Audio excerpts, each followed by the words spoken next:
Le 5 septembre 14 à 17 h, la brigade marocaine qui a pris d'assaut le bois du Télégramme à Panchard est en très grande difficulté.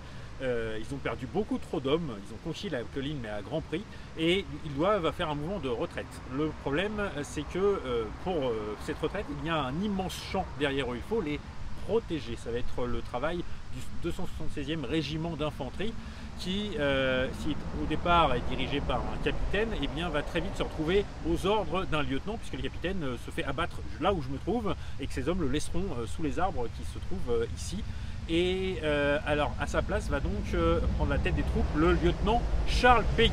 Alors Charles Péguy, tu le connais peut-être, ça se trouve ton lycée ou ta rue s'appelle Charles Péguy. C'est un très célèbre poète français du début du XXe siècle, très inspiré notamment par sa foi, qui paradoxalement en même temps avait des idées proches du socialisme. Et donc Charles Péguy, il s'est engagé volontairement, il n'a pas d'obligation à aller sur le champ de bataille, il est déjà un peu trop âgé pour y aller dans les premiers temps de la guerre, et pourtant il ira.